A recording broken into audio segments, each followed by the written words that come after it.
कृष्ण लीला भाग 1। ओम नमो भगवते वासुदेवाय नमः। जय श्री राधे श्याम।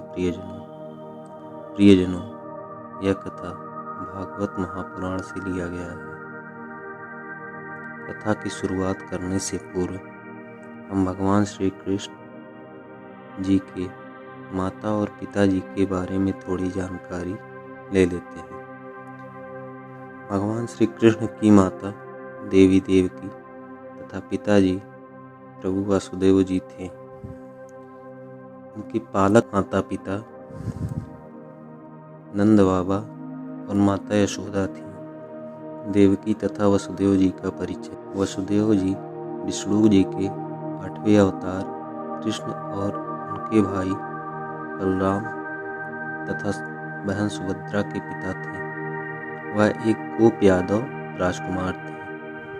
वे महान यादव राजा सूरसेन के पुत्र थे। वह नंद बाबा के भाई थे, जिनके यहाँ भगवान श्री कृष्ण का लालन पालन हुआ था। उनकी बहन कुंती का विवाह पांडु से हुआ था। बाद में महाभारत युद्ध में कुंती एक बड़ी भूमिका निभाती हैं। वसुदेव के नाम पर ही कृष्ण को वासुदेव अर्थात वसुदेव के पुत्र कहते हैं। वसुदेव के जन्म के समय देवताओं ने आनक और दुंदुभि बजाई थी, जिससे इनका नाम आनक दुंदुभि भी पड़ा। वसुदेव ने स्यमंत पंचक क्षेत्र में अश्वमेध यज्ञ किया था। कृष्ण की मृत्यु से उद्विग्न होकर इन्होंने प्रभास क्षेत्र में देह त्याग किया। देवी देवकी मथुरा के राजा उग्रसेन के भाई देवक की कन्या थी। यह श्री कृष्ण और बलराम जी की माता थी। देवकी को अदिति का अवतार भी माना जाता है। यह भी माना जाता है कि उनका पुनर्जन्म ऋषि के रूप में हुआ था और उस जन्म में उनका विवाह राजा सूतपत से हुआ। देवकी के रूप में इनका विवाह वसुदेव जी से हुआ। उग्रसेन के क्रूर बेटे कंस को जब यह भविष्यवाणी पता चली कि उसका वध देवकी के 8वें बेटे के हाथों होगा, तो उसने देवकी और वसुदेव को कारागार में डाल दिया और उनके 6 बेटों की जन्म होते ही हत्या कर दी। बलराम इनके 7वें पुत्र थे। 8वें बच्चे कृष्ण, जो वास्तव में भगवान विष्णु का अवतार थे, का जन्म होते वसुदेव उसे पास में ही एक दूसरे गांव गोकुल में छोड़ा है, जहां नंद और उनकी पत्नी यशोदा ने उसका पालन पोषण किया। लौटते समय वसुदेव यशोदा की कन्या महामाया को अपने साथ लेते आए। कहते हैं कि जब कंस ने उसको मारने की चेष्टा की तो वह हाथ से छूट गई और आकाश की ओर जाते हुए उसने भविष्यवाणी कि तुझे मारने वाला तो गोकुल में जन्म ले चुका है। वसुदेव की दूसरी पत्नी रोहिणी से सुभद्रा नामक कृष्ण की एक बहन थी। इसका विवाह अर्जुन से हुआ और वह अभिमन्यु की माता थी। विवाह तथा आकाशवाणी। कंस अपनी छोटी चचेरी बहन देवकी से अत्यंत स्नेह करता था। जब उसका विवाह वसुदेव से हुआ तो कंस स्वयं रथ हाँक कर अपनी बहन को उसकी ससुराल पहुंचाने के लिए चला। जब कंस रथ हाँक रहा था, तभी मार्ग में बिजली कड़की और बादल गरजे।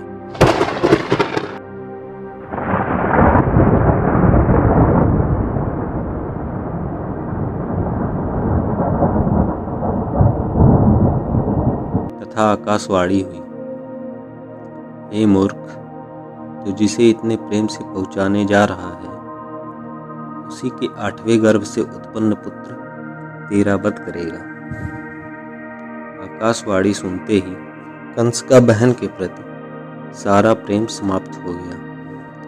वह रथ से कूदा और देवकी के केस पकड़कर तलवार से उसका वध करने के लिए तैयार हो गया।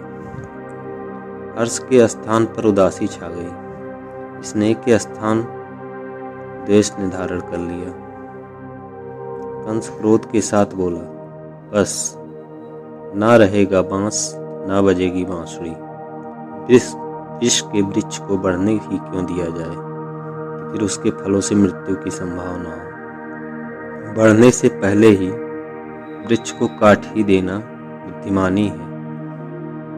मैं अभी इस देवकी का अंत किए देता हूँ। पास में बैठे हुए वसुदेव ने बड़े धैर्य के साथ समझाया तथा कंस को रोकते हुए वसुदेव ने कहा, महाभाग, आप यह क्या करने जा रहे हैं? विश्व में कोई अमर होकर नहीं आया है। आपको स्त्री वध जैसा जघन्य पाप नहीं करना चाहिए। यह आपकी छोटी बहन है और आपके लिए पुत्री समान है। ज्ञान की बातें बताई, धर्म सुझाया और कहा, तुम इस अबला को, जो तुम्हारी छोटी बहन है, नवविवाहित है, क्यों मारते हो? आप कृपा करके इसे छोड़ दें। आपको इसके पुत्र से भय है। भगवान की प्रेरणा से कंस के मन में यह बात बैठ गई। अंत में विश्वास दिलाया तथा प्रतिज्ञा की, मैं प्रतिज्ञा करता हूँ कि इससे जो भी पुत्र उत्पन्न होगा उसे मैं आपको लाकर दे दूंगा। कंस ने वसुदेव के वचनों पर विश्वास करके देवकी को छोड़ दिया, किंतु उसने दोनों को आजीवन कारावास में डाल दिया। देवकी का कारावास। कंस ने देवकी को तो छोड़ दिया, परंतु पीछे से वासुदेव सहित देवकी को कारावास में बंद कर दिया। कंस द्वारा आजीवन कारावास में डाल दिए जाने के पश्चात देवकी तथा वसुदेव का कष्टमय जीवन प्रारंभ हो गया। जय श्री राधे श्याम।